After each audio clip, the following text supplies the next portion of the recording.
Hello. Still winter. Sally D here.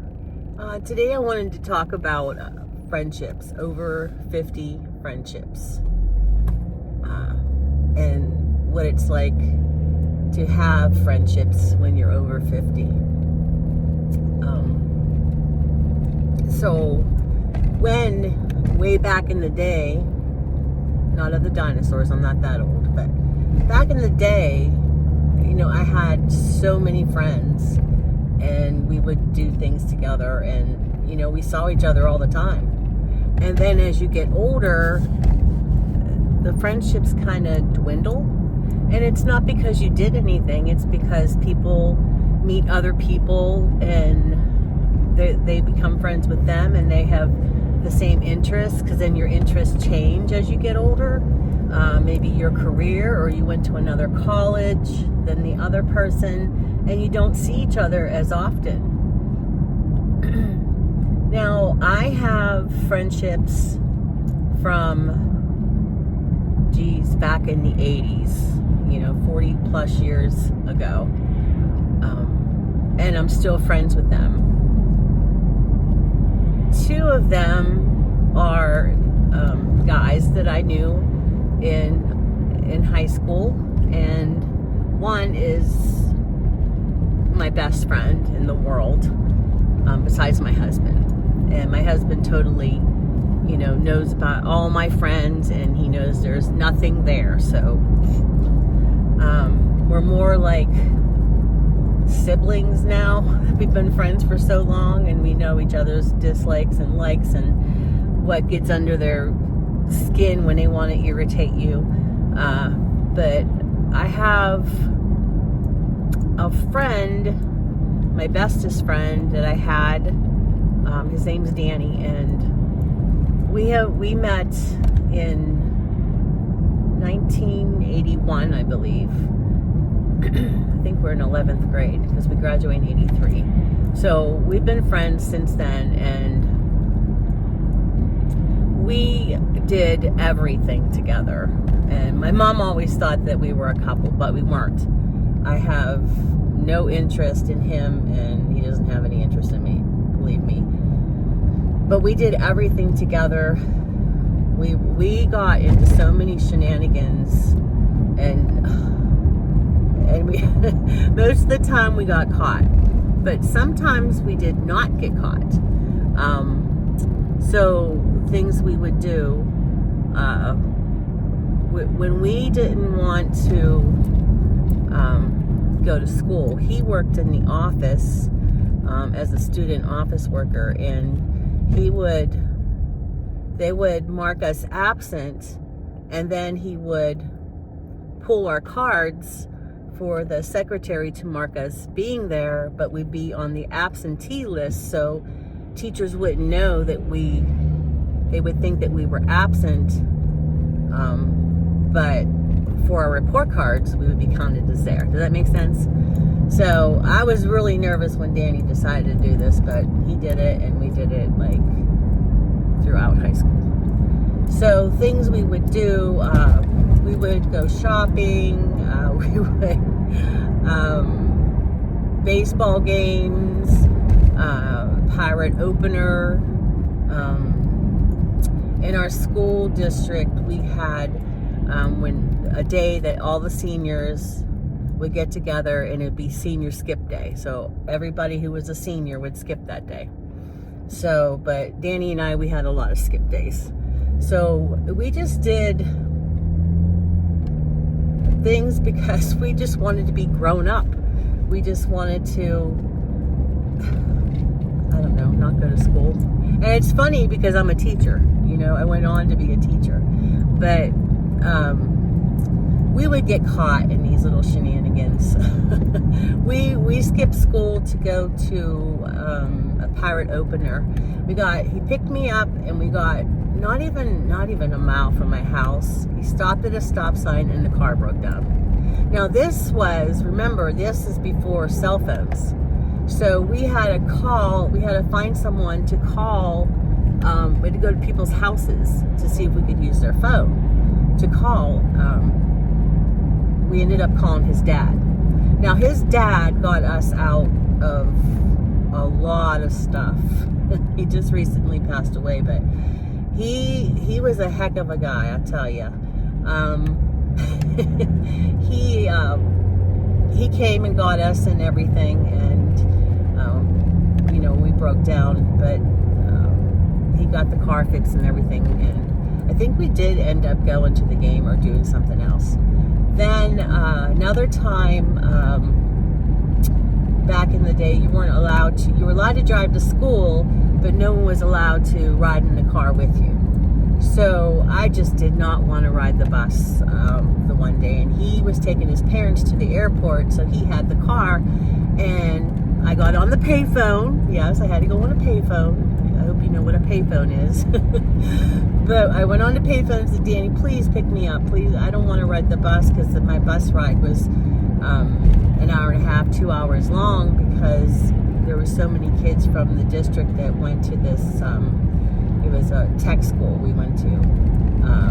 We went to regular high school, and then we went to a tech school. So he picks me up, and then the other kid in our class, Leo, was with us, and I said, come on, Leo, we'll just get a ride home with Danny so we don't have to ride the bus. So we're going out there, and our teacher saw us. He was this old little stout guy, Mr. Lima, and he saw us going across the parking lot. So he's watching us, and then he sees us getting into Danny's car, and he comes running on his little legs, running after us, and I'm laughing out the window. I'm just laughing out the window. And we ended up getting, I got 1 day suspension, and the guys got 3 days. I don't know why I only got one. But Danny's dad, Mr. Pilata, came in to talk to the principal of that school and said, you know what, they were just getting a ride home. They had permission and all that, and Mr. Lima didn't need to do that. So he got us, we had to take the days of suspension, which I wish I had 3. They got 3. And it was a really hot day, and Leo has an in-ground pool. But anyway, so, and Mr. Pilata said, and this will not go on their permanent record. This will not, their parents will not be notified of this. And he was like really laying into him. He was an Italian guy. He was awesome. But so we didn't get it on our record. We still had the day off, which we always took them off anyway. And we dragged Leo into it, so he tagged along with us. And then another time we, I don't know, we had so many times. Anyway, we had a really, really good friendship, and we have a lot of history, because when we worked at, we went to this restaurant to get a job together. We went on an interview together, and we both got the job. So we hung a lot around with a lot of older people in their 20s. Now, granted, I was 16, 17 years old. We hung out with a lot of people that were way older than us, and they would go out to these nightclubs like they had it back in the day. And we always wanted to go. So Danny would get in because he did look older. And I had to get a fake ID out of the back of the Rolling Stone magazine. It was the fakest ID ever, but it would get me in and out of the nightclub. So we were going out to nightclubs, like, because all we wanted to do really was go dancing. I mean, sure, we had some drinks and that, but we just wanted to, like I said, be grown up. So we would go out to the Ritz and some other places here in Pittsburgh, and we had a heck of a time. And it was funny, though, because when I went to my prom, I went with someone, and Danny and a bunch of our other friends were at the Ritz, and it was at the same place. And they're looking in the window waving, and I wanted so badly to be with them and not at this stupid prom with a bunch of high school kids. But so we've had a lot of things in our friendship in that, but sometimes you think that someone's really your friend until you get yourself into a pickle, or to get yourself into trouble. And Danny, he's always been my friend, and I've always been there for him. I've listened to him for hours, but he's very self-centered. Because when he would come to my house when I lived at home, my mom's like, boy, he really likes himself, because we had this big giant mirror behind the couch, one of those really, I don't know, about 7 feet long mirror. And when Dan would come to our house, he would always look in that mirror, fixing his hair, looking at himself. And so my mom used to say, boy, that boy really likes himself. So he is conceited, and he knows it. He knows he is. But he has a good heart, but he doesn't, like, if there's something else going on, he just doesn't know how to handle when someone else is having trouble in their life. Like, I always was there to listen to him in that, and he doesn't know how to deal with other people's grief and listen to them and try to talk them up out of the depression or whatever. So he lacks that. But I still love him, and he loves me. We're best friends. But sometimes he was in a bad car accident, and he hit his head. So nowadays, since the last 3 years, he's been where he won't answer the phone if I call, or, he'll just not talk to me for days and days. And then I get worried because he lives by himself in Florida. And we talk to each other every day, but sometimes he gets in these moods. So it's just aggravating me. And my husband's like, why don't you just leave him alone? He gets you all worked up about everything. But he's my best friend. That's what I'm trying to say. Like, I'm a very loyal friend. But I have another friend who, oh, by the way, Danny's mom and my mom both passed away on the same day. Not the same year, but the same date. February 19th. And that is so weird, if you ask me. But so we both have that day together. But my other friend Vinny, he was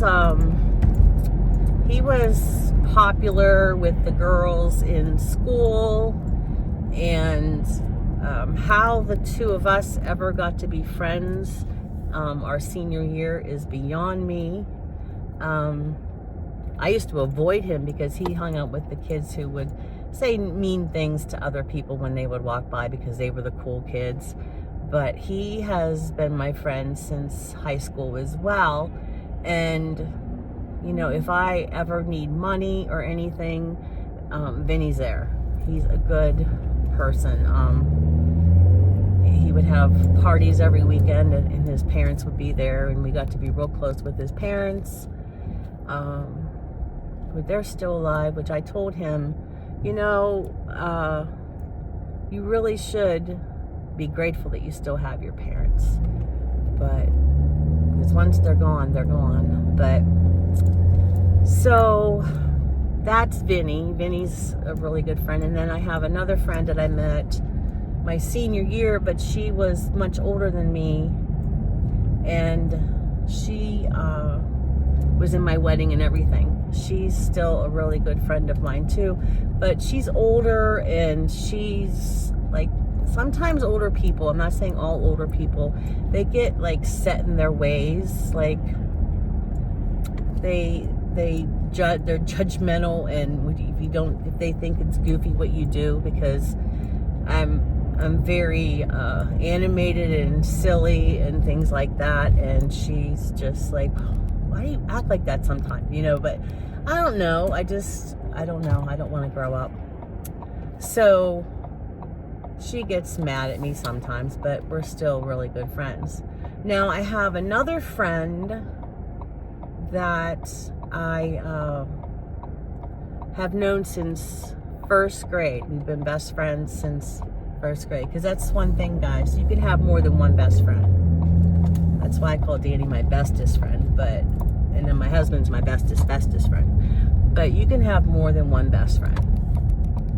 So I had my friend since first grade, and we did everything together.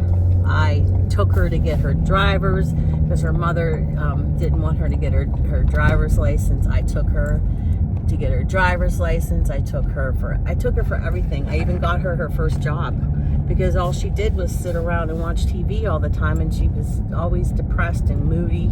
So I got her first job, and then she ended up going to the community college, and now she has a career. But I'm not saying it's all due to me, but she didn't go anywhere, and getting her license, she did, and everything. But we were friends for all those years. And then one of my other really, really close friend, he was a big black man, and he was everything to me.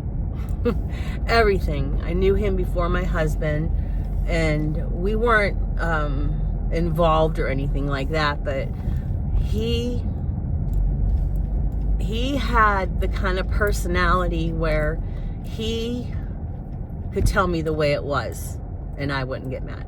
Like, he had a way about him, and other people have tried to replace him in that aspect, and no one can replace him. His name was Kerm, and we would go out dancing, and we would get told that, at these nightclubs, that because we would only order water, because that's all we wanted to do was dance. So then we started ordering, Diet Pepsi with lemon in it or something. We would make these drinks up. But he was such a good person. And I miss him, because he had passed away. He beat cancer, but he was taking a medication, and for his hands and his feet. I'm sorry, I get a little emotional talking about him. And Kern was supposed to call me, and the next day he was with his sister and her husband, and they were having a celebratory drink because he finally beat cancer. He got his retirement fund went through and everything, and he was just like, he can travel and do all these things. And then I guess his sister left, and one of our other friends went to see him, and he wouldn't answer the door, but his car was there. So she kept knocking and knocking. She went around, and she found him, that he had passed away on his sofas. But so his sister was trying to call me to tell me that Kermie passed away, and I was on the phone with my son, and I said, "Oh, that's Uncle Kerm," because that's how they knew him. It was their uncle. That was Uncle Kerm, and I'll just call him back. So we finished our conversation, and I called back, and there's a message from his sister telling me, why she left the message, I don't know, telling me that Kerm passed away. And I'll tell you what, I felt to my knees.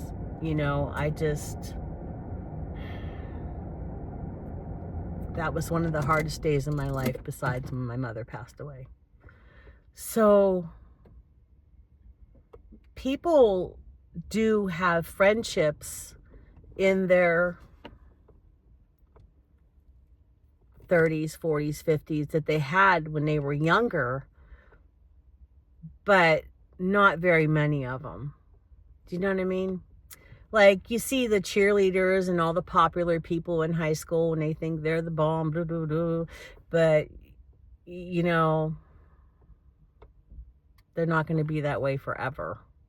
So, and a lot of times they don't get along with people when they get their careers going and things like that, because they were so used to getting their way in high school. So, but keeping friends, I think it's all in loyalty and how you take care of that friend.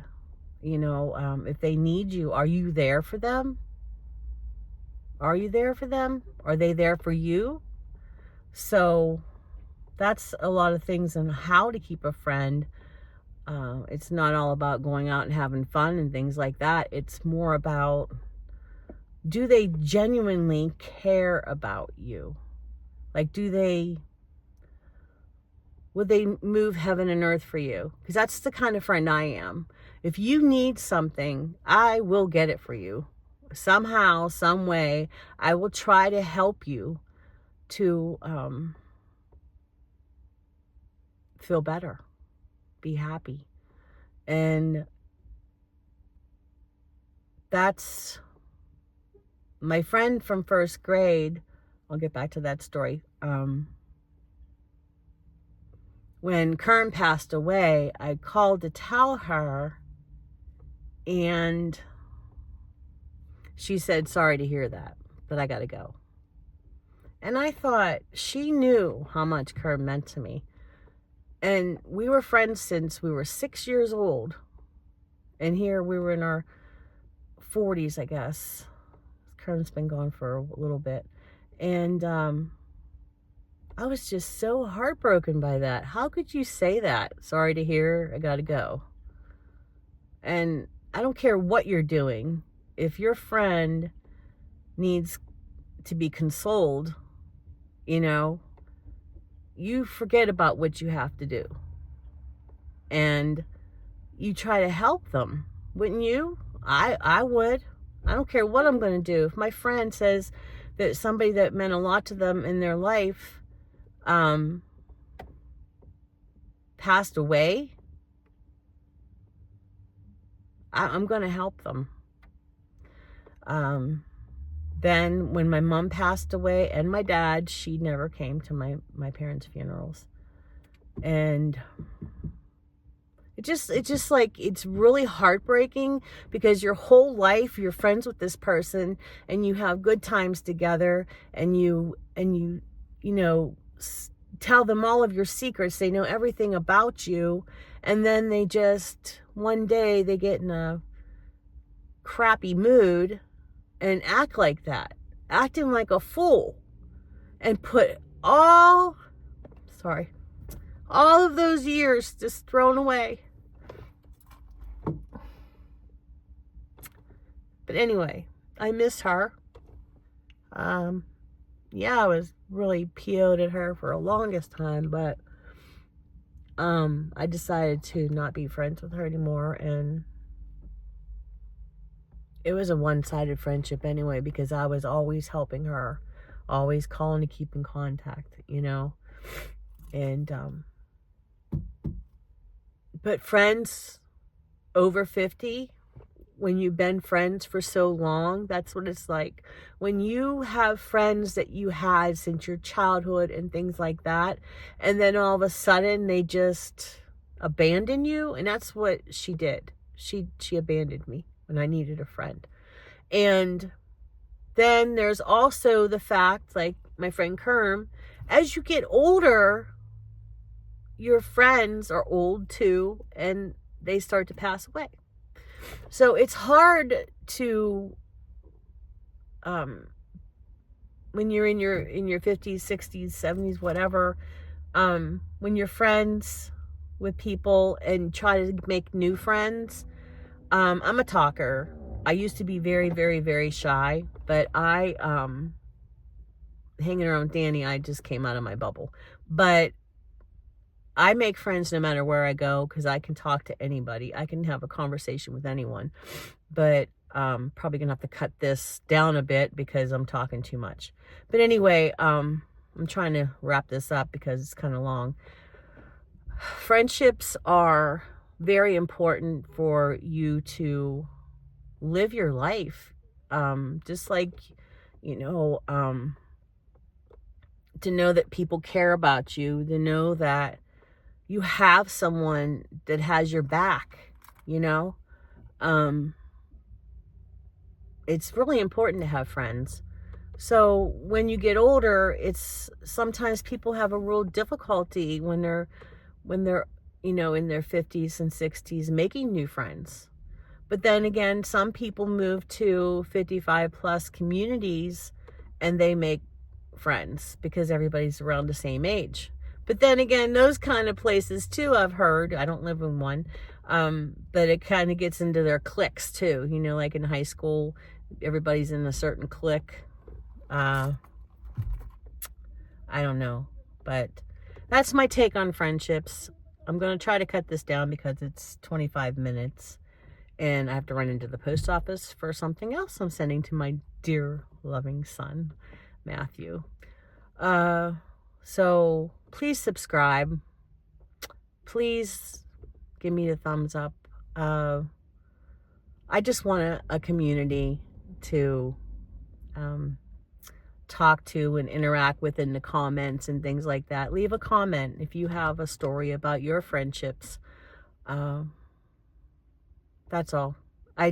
I'm so grateful for the 25. I had 27, but I have 25 subscribers now, and I am so grateful for each and every one of you. Okay? You are my heart. Thank you so much. And I'm not trying out for a popularity contest. I just want to have a community that I can, you know, interact with. So I love you guys so much. And again, I am so appreciative to all my subscribers. If you're not subscribed, please subscribe now. Love you. Bye.